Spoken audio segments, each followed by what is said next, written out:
أهلا بكم متابعي قناة الجزائر الدولية في هذه التغطية الخاصة لمشاركة الرئيس الجزائري عبد المجيد تبون في المؤتمر القاري حول التعليم والشباب وقابلية التوظيف. وحل الرئيس الجزائري السيد عبد المجيد تبون أمس الاثنين بالعاصمة الموريتانية نواكشوط للمشاركة في المؤتمر القاري، وكان في استقبال الرئيس تبون بمطار نواكشوط الدولي الرئيس الموريتاني محمد ولد الشيخ الغزواني.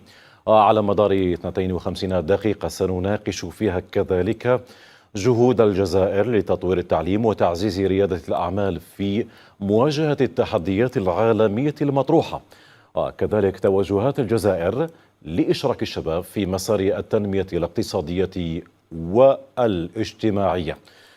ولإثراء النقاش أرحب بضيوفي هنا في البلاطو الدكتور هوري تغرسي، مرحبا بك، شكرا على قبولك الدعوة. وشكرا لضيوفتك. شكرا. ويتواجد معنا كذلك المتعاون الاقتصادي الأستاذ حمزة بن عون، مرحبا بك، شكرا على قبول الدعوة. ويتواجد معنا عبر خدمة سكايب الدكتور سلامة جلول، مرحبا بك إذن، شكرا على قبولكم الدعوة في هذه التغطية الخاصة. أبدأ بك الأستاذ هوري تغرسي. عندما نرى زيارة الرئيس السيد عبد المجيد تبون إلى موريتانيا في هذا المؤتمر الإفريقي المهم كذلك، كيف نقرأ خلفية هذه الزيارة كذلك؟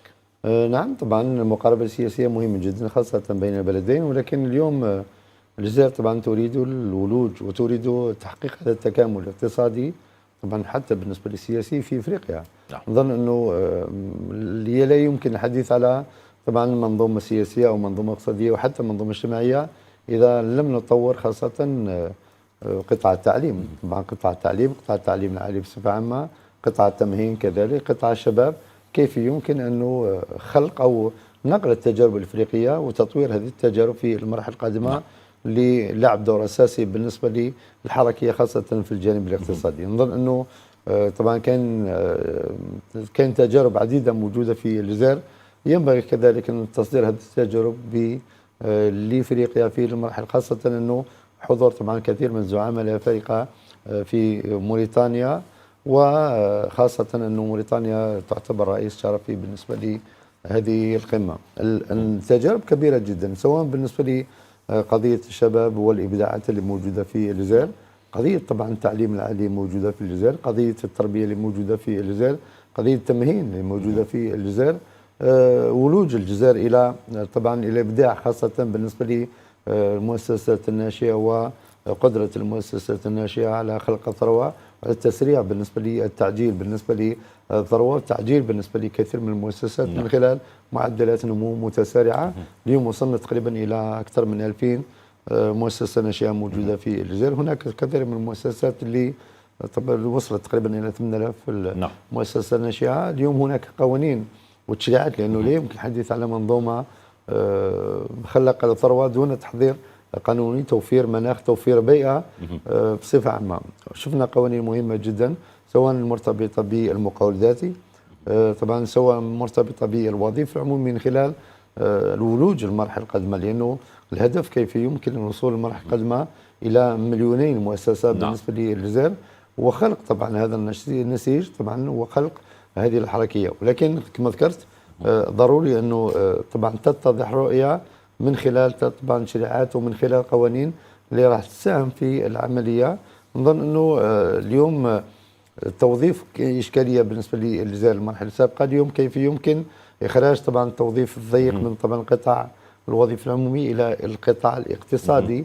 نظن أنه الإبداع والحرية اللي موجودة خاصة بالنسبة لكثير من المؤسسات. قطاع التعليم العالي اليوم يبادر من خلال طبعا كثير من الحركية، سواء بالنسبة للمقاولات اللي موجودة في الجامعة وحتى اللي موجودة خارج الجامعة. تكوين كذلك. نعم. وحتى بالنسبة للحاضنات. نعم.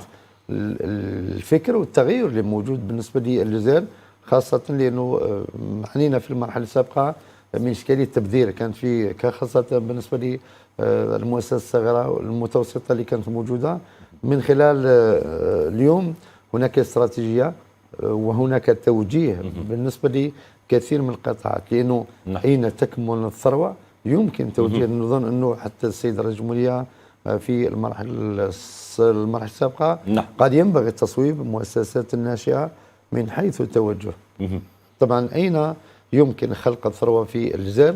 يمكن خلق نوعية بالنسبة لي المؤسسات وهذا الناشئة سنناقشه في هذه التغطية شكراً. الخاصة. أستاذ هوري تغرسي. أعود للأستاذ المتعامل الاقتصادي حمزة بن عون. دائما نتحدث عن الرسائل الاقتصادية لمثل هذه الزيارات. رئيس الجمهورية متواجد الآن في موريتانيا في هذا المحفل الإفريقي والقاري. حرص الجزائر دائما على التواجد في هذه الملتقيات مهم كذلك. ما هي الرسائل الاقتصادية أستاذ حمزة بن عون، وأنت متعامل اقتصادي متواجد كذلك في العديد من الدول الإفريقية كذلك؟ أولا بسم الله الرحمن الرحيم. أكيد أن مشاركة الجزائر في هذه الملتقيات والمنتديات توضح بكل وضوح رؤية الجزائر في أن تصبح مركز قاري وفي التكنولوجيا وريادة الأعمال. نعم. فمشاركة الجزائر أو القيام الجزائر بتحضيرات منتدى أو استضافة منتدى الشباب في وهران الذي يقيم من 1 إلى 4 نوفمبر الفارط، كذلك ملتقى أو مؤتمر المؤسسات الناشئة اللي يقيم من 4 إلى 7 ديسمبر الجاري. هذا كامل دليل يوضح أن الجزائر تصر على تطبيق رؤيتها بأن تصبح مركز ريادي في ريادة الأعمال، في تشجيع ودمج الشباب، في تقليل الفجوة بين التعليم والتوظيف. نعم تعليم أو توظيف. أشارك كذلك أستاذ سلامة جلول. عندما نتحدث عن تواجد الجزائر الآن في هذا الملتقى الإفريقي المهم المرتبط بالشغل والمرتبط بريادة الأعمال، أستاذ سلامة جلول في نفس السياق دائما تحرص الجزائر عن تواجدها في إفريقيا وتواجد في موريتانيا كذلك. ألا تعتقد أنه خطت الجزائر خطوات مهمة خاصة في العلاقات الاقتصادية مع الطرف الموريتاني، وكذلك مسألة اللوجستيك وفتح خطوط النقل نحو موريتانيا؟ كيف نقرأ كل ما قامت به الجزائر في السنوات الأخيرة؟ هو تفعيل في رأيي أنا هو تفعيل الاستراتيجيات أو الجيو اقتصادية بالتحديد. الجزائر أصبحت في رأيي تتبنى مفهوم جيو اقتصادي واسع، أي دمج الجغرافيا بالاقتصاد وتفعيل مبادئ الجيو اقتصاد على أساس تبادل تجاري، تبادل في المواد، تبادل في المنتوج، وتبادل في الخدمات، وتبادل في الخبرات. المؤتمر اليوم الذي يحضره السيد رئيس الجمهورية الجزائرية بموريتانيا هو في الإطار الثالث، هو مقاربة جيو اقتصادية لتبادل الخبرات ولتعزيز التعاون. هذا المؤتمر في حد ذاته هو فرصة لقاء وفرصة تشاور وتفاهم وتعزيز الروابط. الرئيس الجزائري يبني على هذا الأساس حتى تكون هناك نوع من التنسيق ونوع من الترابط بين الدول الإفريقية، العمق الإفريقي بالنسبة لشمال إفريقيا. الجزائر تقود شمال إفريقيا وتود أن تكون لديها جذور مقبولة ومطلوبة في العمق الإفريقي. يبدو لي أن الرئيس يسير في هذا النهج. نعم، شكرا أستاذ سلامة جلول. إذن نواصل النقاش وننتقل إلى محور آخر، الحديث عن جهود الجزائر في مسألة تطوير التعليم وتعزيز ريادة الأعمال. قبل أيام فقط استضافت الجزائر المؤتمر الإفريقي للمؤسسات الناشئة. أستاذ هوري تغرسي، يحظى الشباب الجزائري وخريجي الجامعات منذ تولي الرئيس الجزائري عبد المجيد تبون سدة الحكم في الجزائر باهتمام ورعاية خاصة. الآن عندنا وزارة خاصة بالمؤسسات الناشئة، حاضنة الأعمال، رواد الأعمال، احتضان مؤتمرات إقليمية كبيرة كالمؤتمر الإفريقي للمؤسسات الناشئة. ألا نتفق أن الجزائر دائما تحرص كذلك على توجيه خريجي الجامعات بعد تعليمهم المجاني وبعد منحهم الفرصة في المعاهد والجامعات إلى دخول عالم الشغل وكذلك المقاولاتية وحاضنة الأعمال بمشاريعهم الخلاقة للثروة خاصة مع المرحلة المقبلة؟ الآن ندرك أهمية قطاع الخدمات وقطاع الستارت اب والمؤسسات الناشئة في الاقتصادات عموما. نعم، الحضور طبعا اللي كان موجود خاصة بالنسبة لي أو مرافقة بالنسبة لي السيد رئيس الجمهورية، كان موجود وزير التربية، موجود وزير التعليم العالي، موجود كذلك وزير المؤسسات الناشئة، موجود كذلك بالنسبة لي حتى أنه التكوين المهني، وموجود كذلك بالنسبة لي الشباب، الوزير المكلف بالشباب. نظن أن لا يمكن الحديث على منظومة اقتصادية دون التطرق إلى الشباب، دون مرافقة الشباب. نظن أنه تسعى كما ذكرت أنه تسعى الحكومة الجزائرية عن طريق طبعا الإصلاحات مهمة جدا، وعن طريق خصخصة تقريبا كل مرة صناديق مهمة جدا لتطوير قطاعات، سواء بالنسبة لقطاع التعليم العالي، سواء بالنسبة لقطاع التكوين المهني، لأنه شفنا أنه حتى في قطاع التكوين المهني من خلال التخصصات اللي موجودة، وأصبح طبعا قطاع التكوين المهني هو الأقرب للميدان، وهذا من خلال التخصصات اللي موجودة فيما يخص الزراعة الاستراتيجية في المناطق الجنوبية، وحتى بالنسبة لعديد من نظن أنه حتى التخصصات اللي موجودة في قطاع التعليم العالي، مش فقط في التخصصات اللي موجودة في قطاع التعليم العالي، نشوف أنه مدرسة عليا بالنسبة للزراعة الصحراوية موجودة تقريبا في وسوف، وموجودة كذلك بالنسبة لي في أذرع كذلك. معناتها هناك اهتمام وهناك استراتيجية من طرف السلطات العلمية لتوجيه طبعا هذا البحث العلمي في المراحل القادمة بالنسبة لعالم الشغل ومسايرة سوق نعم الشغل نعم الموجودة الآن لعالم نعم. طبعا الشغل وعالم الإبداع وعالم طبعا خلق الثروة في الجزائر. اليوم تقريبا نشغل أقل من 20% من الثروات الوطنية ومن الإمكانيات الوطنية. كيف يمكن المرحلة القادمة لأنه تعمل السلطات العمومية على توفير طبعا مناخ مهم جدا. البداية كانت من خلال قانون الاستثمار اللي يعطي امتيازات كبرى بالنسبة لهذه المؤسسات، يعطي ويوجه المؤسسات، لأنه اليوم الأولوية بالنسبة لهذا القطاع نعم. هناك قطاعات استراتيجية، هنا لما نشوف القطاعات الاستراتيجية والتوجه المؤسسات والتكوين بالنسبة للمؤسسات في المرحلة القادمة طبعا ولوج هذه القطاعات. قطاع فلاحة، قطاع اليوم نحكي على قطاع مهم جدا بالنسبة للجزائر اللي هو ذكرنا طبعا كان موجودة بالنسبة لجنوب افريقيا في الجزائر، شفنا انه قطاع التعدين مثلا بالنسبة لهذه الدول يمثل تقريبا 30%. طبعا شفنا انه السلطات العلمية تريد الولوج الى هذا القطاع من خلال 5% الى توقعات انه راح توصل 15%. كيف يمكن الولوج؟ الولوج عن طريق المؤسسات المبدعة، عن طريق طبعا المؤسسات المناولة لطبعا فرض نموذج اقتصادي في المرحلة القادمة، لأنه الصورة تقريبا واضحة بالنسبة لي. النموذج الاقتصادي اللي هو قطاعات مهمة جدا، وهذه القطاعات اللي ممكن راح تكون بديل بالنسبة لي أو موافق بالنسبة لي قطاع طبعا المحروقات. قلنا أنه قطاع الفلاحة، قطاع طبعا المناجم، قطاع الصناعة التحويلية، الخدمات كذلك، حتى الخدمات، حتى بالنسبة لصناعة الصيدلانية، حتى بالنسبة لي طبعا الصيد البحري، وحتى بالنسبة لقطاع السياحة. نظن أنه مجال تقريبا موجود غير مستغل. كيف يمكن توجيه المراحل القادمة المؤسسات والإبداع؟ هنا دور مهم جدا من خلال قلنا قرار لتوجيه أو توجه بالنسبة للمؤسسات الناشئة لبعض القطاعات المهمة اللي طبعا أو قادرة تخلق حركية في المرحلة القادمة. نعم. حمزة بن عون، أنت متعامل اقتصادي جزائري كذلك، الآن لا تعتقد أنه نتفق أن الجزائر تمنح الفرصة لخريجي الجامعات وعربون نجاحاتهم كذلك عن طريق تمكين لهم النجاح في المؤسسات الناشئة ورواد الأعمال؟ السنوات الأخيرة بدأت تظهر اهتمام الطلبة الجامعيين بتطوير كفاءاتهم في هذا المجال، وكذا وتطوير نجاحاتهم في مجال رواد الأعمال، حاضنة الأعمال، المؤسسات الناشئة. ألا تعتقد أن الفرصة الآن مواتية وأفضل من أي وقت مضى لنجاح شباب الجزائري وتواجدهم كذلك في العديد من القطاعات، خاصة قطاع الخدمات؟ أكيد لا شك أن رؤية الجزائر بالنسبة للشباب ودمج الشباب وسد الفجوة بين التعليم والتوظيف والإدماجهم في ريادة الأعمال يشكل فارق بالنسبة للشباب الآن وخريجي الجامعات، باستحداث حاضنات الأعمال في الجامعات، حاضنات الأعمال الخاصة، تشجيع الشباب على إنشاء مشاريعهم الخاصة، على مرافقتهم في إنشاء المؤسسات الناشئة، تقديم منحهم الفرصة كذلك في الصفقات بالنسبة للمؤسسات العمومية بالضبط، تقديم الدعم لهم، كذلك حتى التقنين في هذا المجال كإصدار بطاقة المقاول الذاتي حتى يتمكن ربما يقدم خدماته على بعد، أو قادر ربما حتى يصدر خدماته إلى دول مجاورة ودول في إفريقيا وغيرها. فهذا التشجيع كامل لا شك أنه ينمي روح ريادة الأعمال لدى الطلبة الجامعية ولدى الشباب المتخرج من الجامعات.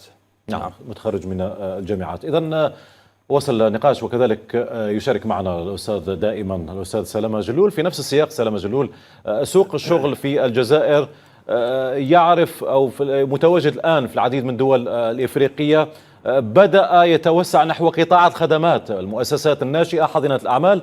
هل نشهد أستاذ سلامة جلول، نشهد اليوم في الجزائر التحول من الوظائف الكلاسيكية نحو وظائف جديدة في قطاع الخدمات والرقمنة والعديد من الخدمات أو القطاعات عفوا التي تأخذ أبعاد، خاصة في العالم ندرك اليوم أن الوظائف أصبحت تأخذ أبعاد أخرى وتنوع كثير بعيدا عن الوظائف الكلاسيكية.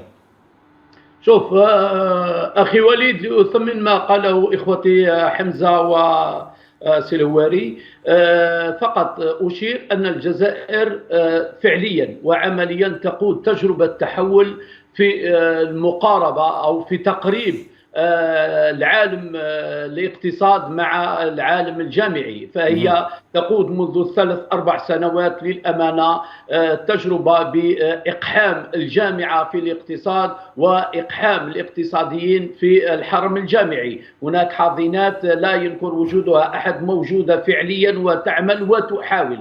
إذن هذه تجربة يمكن للجزائريين نوعا ما عبر القنوات طبعا الدبلوماسية والسياسية ومثل هذه المؤتمرات نقلها إلى الدول الإفريقية. نحن نحتاج إلى دول إفريقية تساير الوكب العالمي للتكنولوجيات وللتعليم وتحسين نظم التعليم، لا لشيء إلا لغرض منع هجرة العقول خارج إفريقيا. إذن الابتكار والتنمية والتطور التكنولوجي يترافق مع تدفق العقول، يعني تدفق الابتكار وتدفق التنمية وتدفق رؤوس الأموال يتماشى مع تدفق العقول. les flux de cerveau accompagnent les flux monétaires, les flux financiers, les flux de capitaux, etc.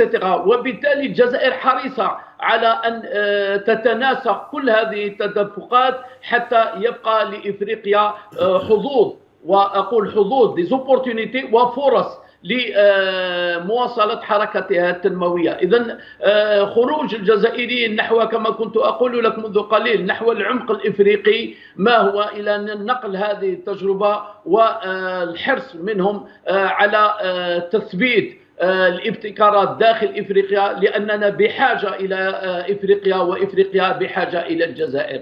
تثبيت هذه التجربة الجزائرية في العمق الإفريقي يبدو لي هذا مكسب للأفارقة تجاه الجزائر، وهو تأكيد على نجاح هذه التجربة.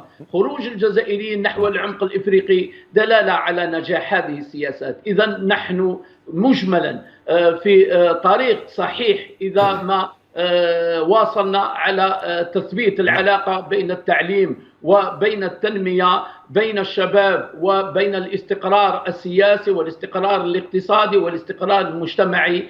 نكون قد حققنا خطوة صحيحة وأكيدة نحو مستقبل تنمية مستدامة. يجب على الأفارقة أن يتبنوا التجربة الجزائرية وما فوقها لتحسين أداء التعليم لديهم، لتثبيت تدفق العقول ولعكس الدورة من الغرب عموما، لأنه هو الجاذب الأول للعقول الإفريقية، عكس التيار وتقديم إفريقيا بجاذبية جديدة لعودة العقول التي خرجت منها وجذب الاستثمارات، وبالتالي رفع مستوى التعليم، رفع مستوى الجودة في أداء الاقتصاد، زيادة في الاستقرار السياسي، زيادة في الاستقرار الاجتماعي وما إلى ذلك. إذن هي دورة اقتصادية تمشي بالستارتينج اب، حينما تقلع لن تعود إلى الوراء. يبدو لي أن الجزائر تدفع في هذا المجال،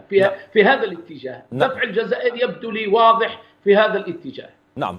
شكرا أستاذ سلام جلول. إذن نتوجه مباشرة إلى العاصمة الموريتانية نواكشوط، حيث يتواجد موفد قناة الجزائر الدولية الزميل كريم بنيطو. صباح الخير كريم.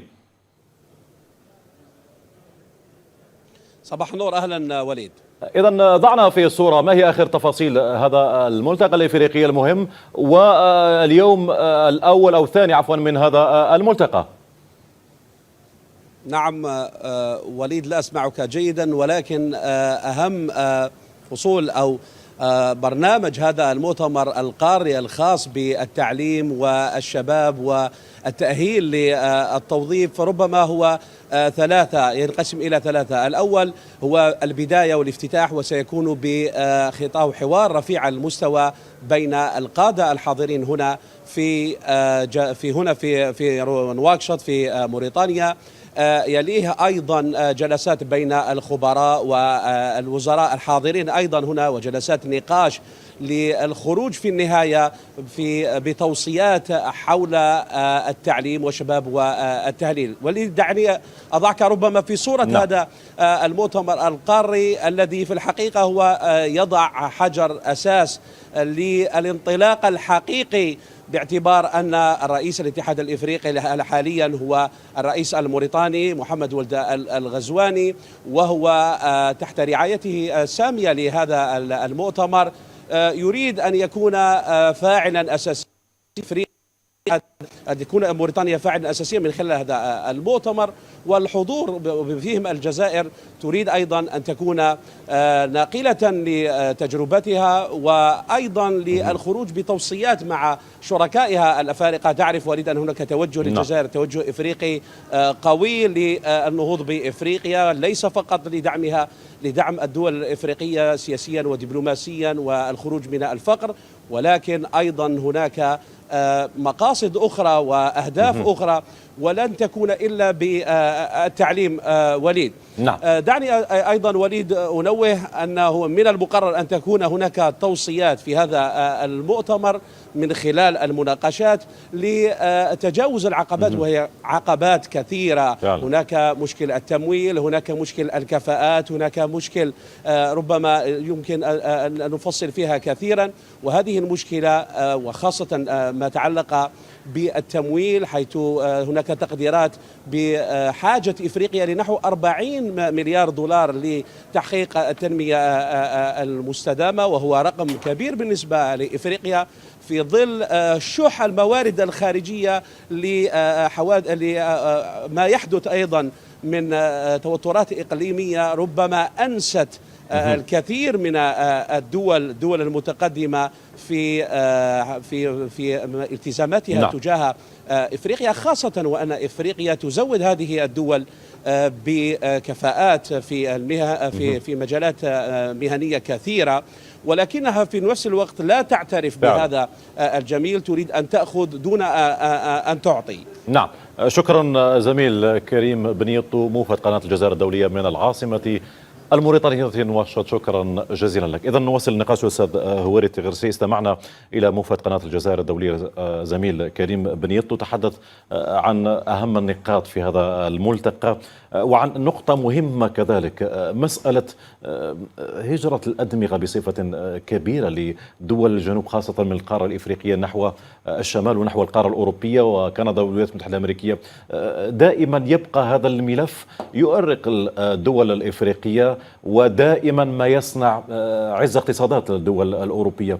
ربما كيف يعالج مثل هذه الملفات المهمة والحساسة خاصة للدول الإفريقية، بما أن هناك دائما تدفع دول نحو تعليم الدول الإفريقية، نحو تعليم تلامذتها وطلبتها، وكذلك يستفاد منهم من طرف الدول الأوروبية دائما والغرب بصفة عامة. الإشكالية دائما في توفير مناخ البحث العلمي، وطبعا الإشكالية خاصة في عدم قدرة كثير من البلدان لاستقطاب تكنولوجيا.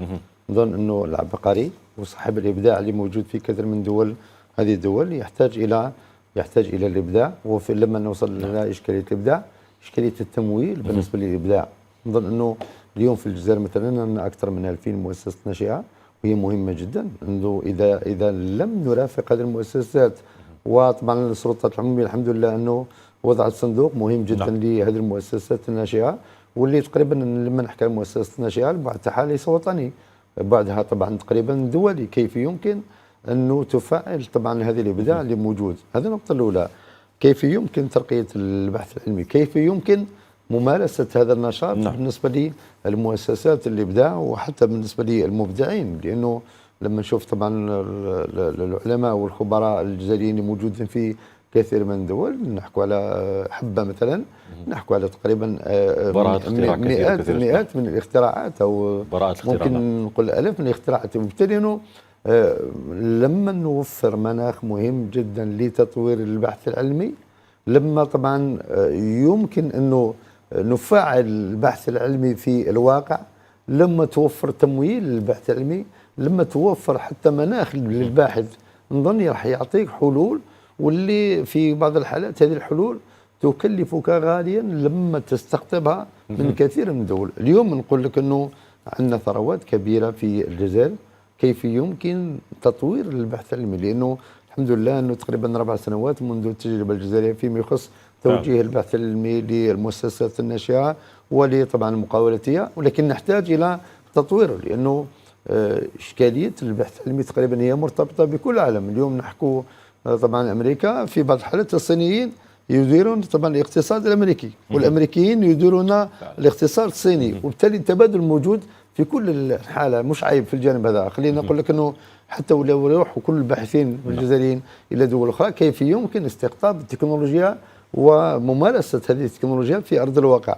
اليوم ما دام انه عندنا ثروات كبيره في الجزائر، نظن السيد رئيس الجمهوريه في كثير من المرات قال ينبغي توجيه المؤسسات الناشئه طبعا الى هذه الثروات، وهنا يعطونا حلول. اليوم نحكي على طبعا غار جبيلات، كيف يمكن ايجاد حلول بالنسبه للاستثمار في هذه المنطقه؟ كيف يمكن طبعا ايجاد حلول بالنسبه للصناعات التحويليه؟ نحكي على مشروع مهم جدا بالنسبه للسكك حديد تقريبا 15,000 كيلومتر، هو مهم جدا يعطينا حلول، ولكن كيف يمكن توجيه مؤسسات الابداع بالنسبه لهذا المشروع؟ هذا جزء فقط بالنسبه للتعدين مثلا. لما نحكوا على طبعا وإحاطة الشركات بكل هذه المشاريع كذلك. نعم. لأنه شوف الإشكالية فيما يخص التمويل. نعم. نظن صديق الصحفي كان ذكر نقطة مهمة جدا، إشكالية في تمويل هذه المشاريع الموجودة في إفريقيا. اليوم إفريقيا عفوا غنية من حيث الثروات، ولكن تمويل هذه المشاريع لا تريد طبعا هذه المؤسسات العالمية تمويل المشاريع، تريد استقطاب أو طبعا أخذ الثروات وتحويلها في مناطق أخرى. معناتها أنه ينبغي التحرر من خلال لأنه شاهدنا أو جربنا أنه إشكالية التمويل الخارجي غير موجودة.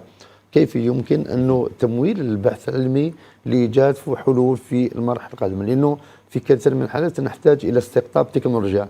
ما هي التكنولوجيا؟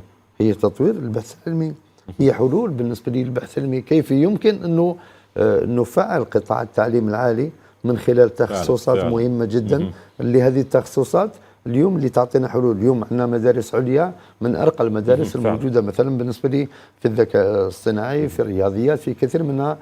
سيدي عبد الله حتى تمييز الطلبه الجامعيين في المسابقات الدوليه دائما ما يضعنا امام حقيقه مهمه، وهي دعمهم كذلك وتعزيز البحث العلمي، تمويل البحث العلمي كذلك في الجزائر. اكيد اليوم المقاربه كيف يمكن التقارب بين البحث العلمي وخاصة طبعا المحيط الاقتصادي.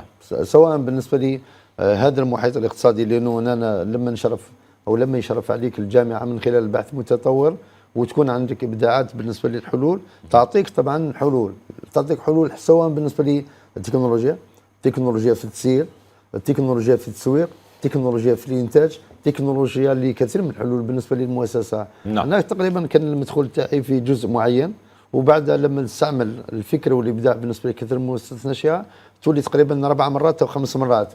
ما الفرق؟ انه نمول هذه المؤسسات اللي تعطيني حلول وتعطيني طبعا ربحيه كبيره في المرحله القادمه.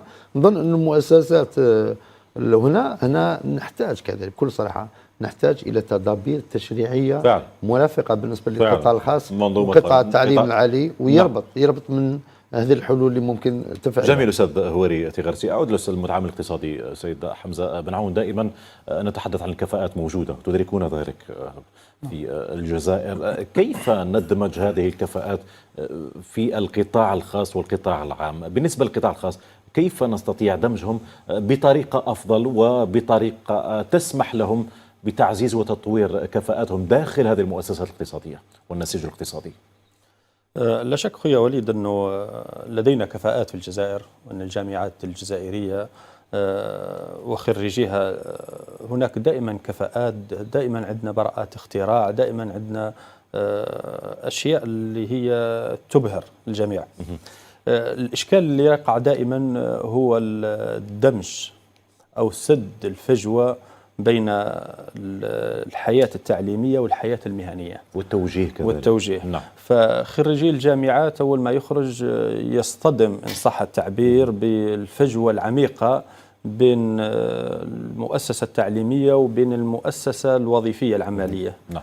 ففي الغالب يلقى الواحد أو الكثير منهم أنه بدون عمل.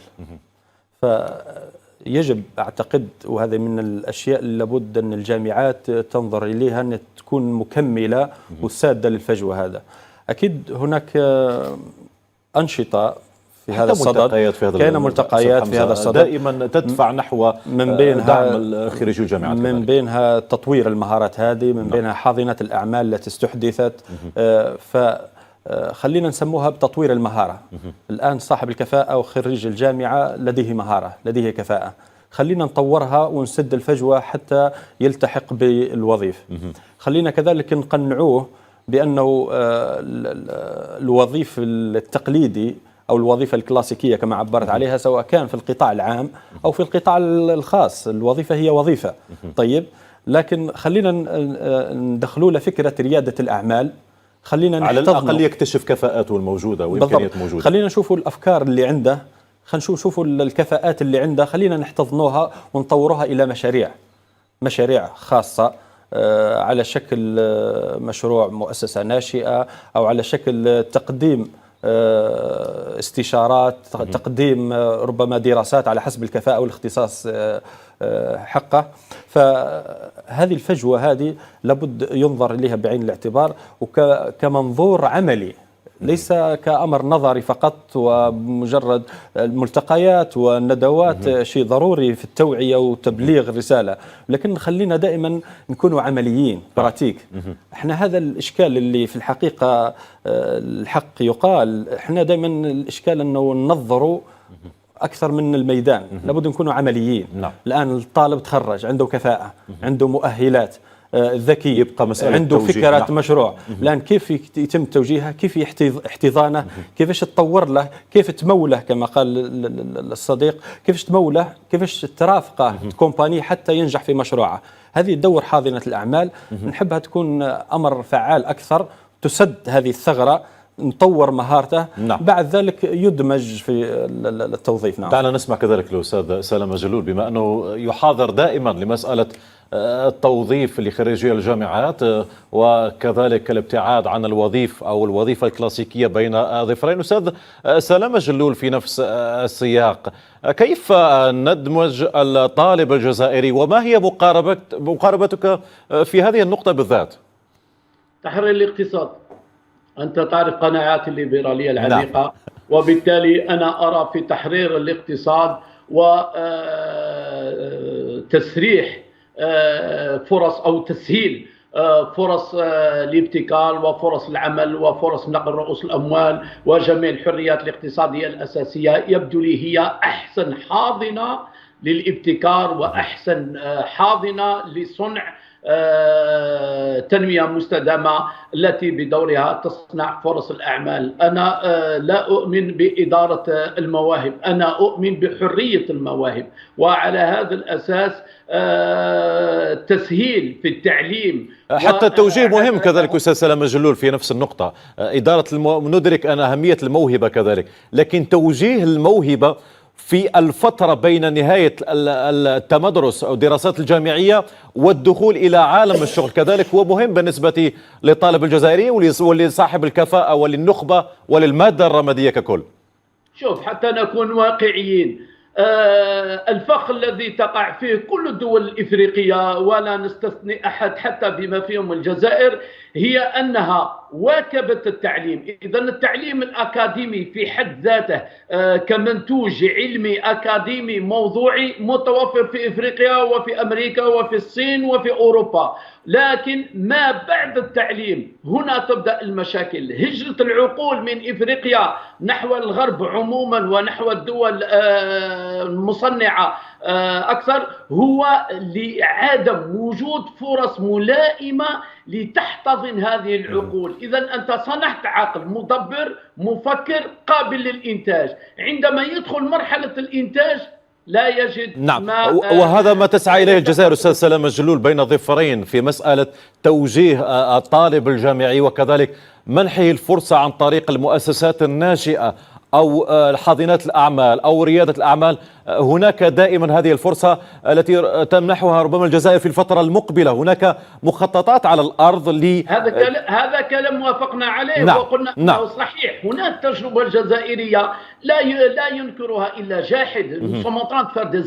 نحن نحاول، هذا لا ينكره أحد. أقول لك فقط لإنجاح التجارب الجزائرية داخل الجزائر ولإنجاح نفس التجارب في إفريقيا يجب تطوير المنظومات الاقتصادية التي هي الحاضنة الفعلية والنهائية للتعليم. إذا ما بعد التعليم هو اقتصاد قابل للتطوير، قابل لاحتضان الأفكار الجديدة، قابل لجذب رؤوس الأموال. إذا هذا لا يمكن أن لا يكفي أن يكون لك عقول ولا يكفي أن يكون لك كفاءات، والاقتصاد بمجموعه غير متناسق مع هذه الصناعة. إذا صناعة العقول أو تدفق الابتكار وتدفق العقول في الاقتصاد يجب أن يكون الاقتصاد قابل لهذا التدفقات. إذا تدفق رؤوس الأموال، تدفق العقول والمادة الرمادية كما سبقني وأن أشرت إليه يصب في نفس كيفاش نقولوا في نفس السياق، في نفس التيار إن صح التعبير. إذا الإصلاح في التعليم يتواكب مع الإصلاح في الاقتصاد، يمشي مع بعضهم بعض. ولهذا إصلاح المنظومات الاقتصادية معروف، المنظومات الاقتصادية، المنظومة البنكية، وقد أشار زميلك من موريتانيا إلى حاجيات إلى التمويل. أنا أقول ليس تمويل أروح نقدموا قروض في إفريقيا في التعليم، ليس كهكذا. قدموا مشاريع، احتضنوا ابتكارات، طوروا تكنولوجيات. العالم مقدم على الاقتصاد 4.0. نحن كأفارقة لا زلنا في اقتصادات قديمة، نحن نستهلك اقتصادات الكربون، بينما العالم في اقتصاد 4.0 يتجه إلى مسح الكربون من الإنتاج. وهو ما تبحث عنه الأستاذ سلام جلول. الجزائر في الفترة المقبلة بمنح قطاعات أخرى كقطاع الخدمات كذلك، ومنح المؤسسات الناشئة مجالات أسرع كذلك للاقتصاد عموما. ابقى مع الأستاذ سلام جلول. عود لضيفي الأستاذ هواري تيغرسي. نتحدث دائما عن أهمية سد الفجوة بين خريجي الجامعات ومرحلة الشغل. تبقى هذه الفترة مهمة للتوجيه الطالب الجامعي والاحتضان الطالب أو صاحب الفكرة أو صاحب الإبداع في مرحلة مهمة في مساره المهني كذلك. الحمد لله لأنه ارتقينا في المرحلة السابقة بالنسبة للمؤسسات أو الإبداع بالنسبة لداخل المؤسسة، سواء بالنسبة للمؤسسات الناشئة سواء بالنسبة للحاضنات. ضمن حاضنة هو فكرة يستقطب طبعا طلبة، كل الطلبة اللي حابين عندهم رغبة فيما يخص الإبداع. وفي بعض الحالات أنه يدخل فكرة بالنسبة للمؤسسة ويخرج فكرة أخرى، حتى لأنه مرتبطة بالثروات الوطنية. ماذا تريد من فكرتك؟ نريد التخصص الفلاني، هذا التخصص غير ناجح نظرا لعدم توفر الإمكانيات في الجزائر ونقص الثروات. يمكن أنه تعالج هذه القضايا، وطبعا تتضح الفكرة أكثر فأكثر بالنسبة للمبدع يخرج فكرة. ولكن في بعض الحالات أنه لاحظنا أنه توصل حتى العملية التمويلية، أنه حتى في العملية التمويلية واليوم أنه شفنا حتى كثير أستاذ هوارتي غرسي استسمحك في نفس السياق، العملية التمويلية بالنسبة لقطاع الخدمات تكون دائما أقل مقارنة بالقطاعات الاقتصادية الأخرى. الآن نتحول نحو الذكاء الاصطناعي، نتحدث عن مجالات كثيرة وكثيرة جدا لا تستدعي تلك الأموال الضخمة بين ظفرين لنجاح أي مشروع تمويلي كذلك. لا، اليوم تشوف الحلول بالنسبة لكثير من المؤسسات، حتى المؤسسات الخاصة أصبحت تمول طبعا هذه المشاريع مبدعة، لأنه عارف أن الربحية نتاعها لما نشوفوا أنه المؤسسات الناشئة اللي موجودة في الجزائر سواء يسير أو عديد من المؤسسات اللي عرفت النجاح تطور كبير. واليوم تقريبا بنفس الفكرة لما ندخل عكس المراحل السابقة اللي كانت تكلفنا كثير من الأموال، ولكن في الأخير نلاحظ أنه المؤسسات لم ترتقي إلى المستوى الطلب الوطني. اليوم هناك قطاعات مهمة جدا، توظيف هذه القطاعات ماذا نريد من خلال طبعا هذه القطاعات اللي عندنا، كيف يمكن خلق، لأنه لما نحكي عن طبعا المؤسسات الاقتصادية في أوروبا تقريبا 60% هي مؤسسات مناولة. اليوم حتى التخصصات ذكرتهم في البداية، التخصصات اللي موجودين في الجامعة في بعض الحالات أنه ينبغي طبعا إعادة النظر في بعض كثير من التخصصات. مسألة الربحية تبقى نسبية كذلك. نعم، حتى بالنسبة لي هوارتي غرسي في هذه المجالات كذلك. دائما تحدث عن قطاع خدمات. قبل أسبوع فقط كنت في تركيا ودخلنا لمؤسسة كبيرة كور اسطنبول، كذلك من المؤسسات التي تقدم الخدمات للستارت اب وكذلك المؤسسات الناشئة. عندما تسمع رقم أعمال ب4 مليار دولار في فترة وجيزة، كذلك يمنح الأمل بالنسبة لأصحاب المشاريع والمؤسسات للنجاح في هذا القطاع. نظن في الجزائر طبعا فرص الإبداع موجودة في الجزائر، لأنه قلت لك أنه في البداية وفكرة الإبداع خلقت موجودة في الجزائر خاصة بالنسبة لي. قلت لك أنه استغلال ثروات وطنية ما لحقناش إلى مستوى تقريبا 20%. يمكن استغلال إيجاد حلول للمشاكل الكبيرة الموجودة في كل العالم تقريبا، ومقارنة بالجزائر سواء بالنسبة لي إشكالية النقل مثلا بالنسبة للجزائر، إشكالية الحلول المالية، نحكي على طبعا منظومة رقمية بالنسبة للدفع الرقمي. يمكن أنه كثير من المؤسسات تساهم فيما يخص العملية. نحن مقبلين على مكاتب صافي المرحلة القادمة، يمكن أنه نخلق حلول عدة طبعا حلول موجودة في الجزائر. واليوم كيف يمكن فقط إدماج من خلال طبعا نقطة ذكرتها، من خلال تحفيزات المؤسسات الخاصة مع طبعا هذه المؤسسات المبدعة، أنه كيف يمكن إيجاد التركيب بالنسبة لهذه المجموعة. وبالتالي أنه المراحل القادمة هناك ثروات، لأنه ثروات دائما بكل صراحة في لغة الاقتصاد نقول كلمة دائما أنه المتغير هو العنصر البشري. تقريبا كل المتغيرات أخرى ثابتة ما عدا العنصر البشري اللي قادر يدير الفارق، يعطي الفارق طبعا في بالنسبه للمؤسسه. اليوم طبعا شفنا ان الابداعات اللي موجوده بالنسبه للمؤسسات، ولكن نريدها مؤسسات خاصه، لانه اليوم المقاول الذاتي مهم جدا. المقاول الذاتي تقريبا عنده رسم اقل من 0.5%،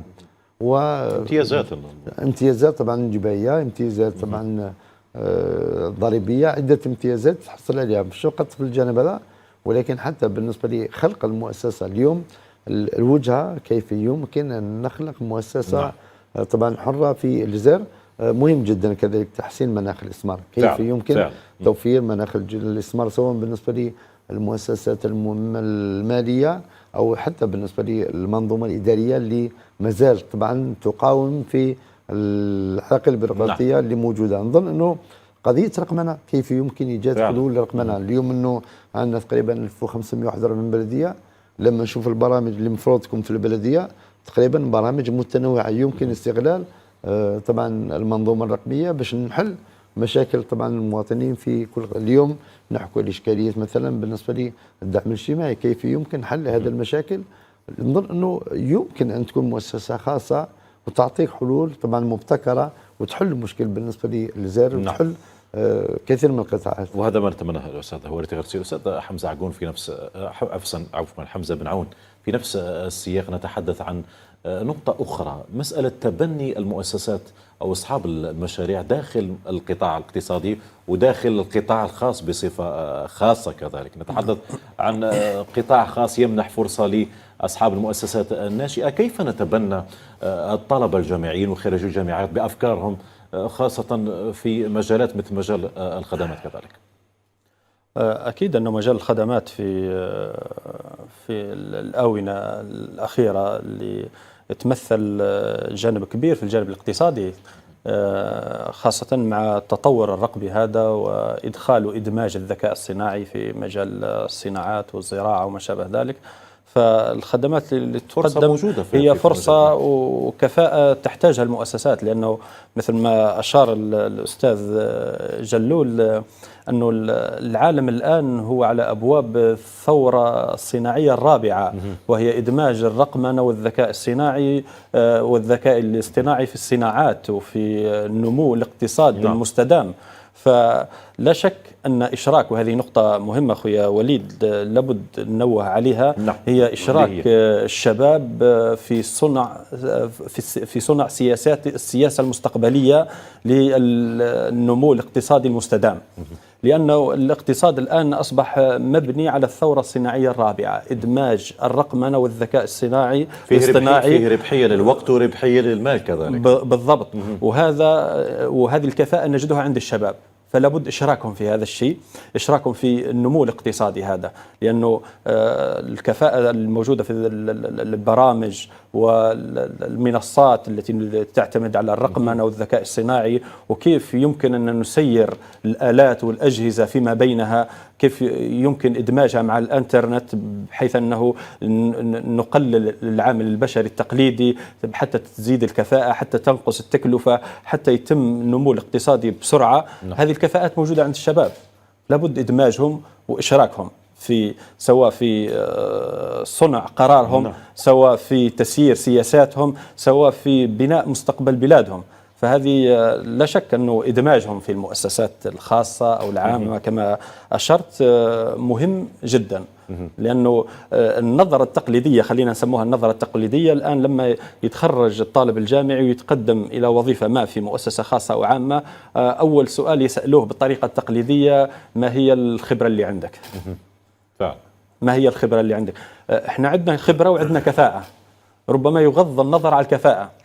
وإحنا كمسيرين أو أنا كمسير مؤسسة خاصة نعتمد على الكفاءة ربما أكثر من الخبرة، لأنه العالم على تبقى مسألة توظيف الكفاءة مهمة كذلك في مسألة احتضانها وكذلك ومرافقتها، لأنه العالم تغير، لأنه العالم تغير، أصبح الأمور رقمنة ومبنية على الذكاء الصناعي. نحتاج أناس عندهم كفاءة في الشيء هذا، الناس عندهم ممارسة في الشيء هذا، ربما لا نجدها عند من لديه خبرة قديمة في الطريقة التقليدية والكلاسيكية. فإذا إدماج وإشراك الشباب في النمو الاقتصادي المستدام أمر مهم جدا. نعم، أمر مهم جدا. أستاذ سلامة جلول، في نفس السياق أعود لنقطة مهمة لأشاركك فيها النقاش، مسألة تعزيز البحث العلمي كذلك ومنح البحث العلمي الحيز المهم خاصة في الجزائر. ندرك الآن أن هناك تحولات اقتصادية، قانون استثمار جديد، جهود حثيثة لتطوير التعليم وكذلك جودة التعليم ومنح الفرصة أمام الطلبة وخريجي الجامعات. كيف نعزز البحث العلمي في الجزائر وفي الدول الإفريقية بصفة عامة؟ سأبدأ بتثمين ما قاله صديقي حمزة، وأعطيك إشارة موجبة على في هذه اللحظات كيف تحول الحديث بسرعة إلى مستويات عالية. وأخينا حمزة كرجل أعمال كما قفز مباشرة إلى القاطرة في الحديث، وراح مباشرة إلى الحديث كما كنت ذكرت الصناعات 4.0 والذكاء الاصطناعي وما شابه. هذا هو بالضبط تفكير رجل أعمال ومثل حي وعلى المباشر في هذا الحديث. إذن قطار النقاش انطلق بسرعة الآن أستاذ سلامة جلول. رأيت كيف رجل أعمال قفز مباشرة. أستاذ سلامة جلول، أيضا سأعود إليك أستاذ سلامة جلول ونتحدث كذلك مع أستاذ هوريتي غرسي. أثرت نقطة البحث العلمي لأدرك أنها نقطة مهمة كذلك وتعنيك كذلك أستاذ هوريتي غرسي. دائما نتحدث عن البحث العلمي وتعزيز البحث العلمي. مع الآن الجامعة الآن الحق مفتوحة الآن للمؤسسات الناشئة والحاضنات الأعمال، وهناك تجارب وملتقيات دائما تحتضنها الجامعة الجزائرية. ألا تعتقد أن السياسة الآن الاقتصادية بدأت تتضح أكثر مع الدعم للجامعة ولخريجي الجامعات في المرحلة المقبلة؟ نشاطات اكثر استاذ هوريتي غرسي حقيقه الان. المنطلق نظن يختلف على الجانب، ولكن المقاربه هي صعوبه الحصول على التكنولوجيا. اليوم كيف يمكن ترقيه البحث العلمي، لانه كاين صعوبه للحصول على التكنولوجيا بالنسبه لكثير من الدول، حتى للدول طبعا الاصدقاء اللي نشوفهم، ولكن في الواقع لما تحقق لي قضيه التشاركيه تكون طبعا مبدا ربح في بعض الحالات، انه المساومات اليوم والرهانات الموجوده او الرهانات السياسيه كبيره، انه شروط في كثير من الحالات تفرض هذه المؤسسات شروط تعجيزيه. اذا المبدا الاساسي كيف يمكن تطوير البحث العلمي، كيف يمكن تطوير من خلال الثروات اللي موجوده، انه لازم نحدد. وهنا نجو النقطه مهمه جدا، ماذا نريد المرحله، لازم تكون نحدد الاهداف نتاعنا من خلال قضيه الاستثمارات في المرحله، معناتها انه يجب ان يكون مخطط وطني للاستثمار. اليوم نسال سؤال، ماذا تريد قطاع مثلا قطاع المناجم؟ ماذا يريد قطاع السياحه؟ ماذا يريد؟ لابد من نظره استشرافيه، يجب ان تكون شفافيه كامله بالنسبه لقضيه المخطط الوطني للاستثمار، ويكون طبعا مسجل على مستوى الوكاله باش نقدر نبحث مدى التطور اللي موجود في البحث العلمي بالنسبه للجامعه، وولوج كثير من البحث العلمي بالنسبه لهذه التحسسات التي نريدها. حتى ننتقل من محطة الأستاذ هوريتي غرسي، ننتقل إلى محطة الأستاذ سلام جلول. كان نتحدث عن البحث العلمي، دعني أمنحك الفرصة للحديث عن البحث العلمي في دقيقة ونصف قبل أن نختم هذه التغطية الخاصة، مع أن الوقت داهمنا للأسف الشديد. تفضل. سأضيف كلمة مفتاحية أو جملة مفتاحية وأقول لك: لكي ننجح مقاربتنا في التعليم العالي والابتكار يجب أن نفكر خارج الصندوق. التفكير خارج الصندوق هو ليس محاولة إعادة تجارب الدول الناجحة من الصفر، لا، علينا أن نقفز إلى القاطرة وأن نواكب أسرع القطارات في هذا الميدان. حاليا التوجه العالمي هو توجه تركيب منظومات إنتاجية وخدماتية بأقل نسب كربون. Donc c'est des industries de production et de services, de biens et de services sans carbone. ما إن لم نقفز في هذه القاطرة لن نكون متأخرين فقط، بل ستترتب علينا ضرائب كبيرة سندفعها لغيرنا. ولهذا أنا أدعو إلى توجيه البحث العلمي مباشرة إلى النقطة الأسبق حاليا، وهي تركيب منظومات إنتاج وخدمات بدون كربون. شكرا أستاذ سلام جلول المحلل الاقتصادي، كنت معنا في هذه التغطية الخاصة. الشكر موصول كذلك للدكتور أستاذ هوريتي غرسي، شكرا جزيلا لك. وأشكر كذلك المتعامل الاقتصادي الأستاذ حمزة بن عون على ما قدمته في هذا البرنامج وهذه التغطية الخاصة. ألقاك في فرص أخرى إن شاء الله، وسنناقش موضوع القطاع الخاص بصفة أشمل وأوسع. إذن بهذا نختم هذه التغطية الخاصة حول زيارة الرئيس الجزائري عبد المجيد تبون إلى موريتانيا وإلى الملتقى الإفريقي حول الشغل والتعليم وجودة التعليم. إلى اللقاء.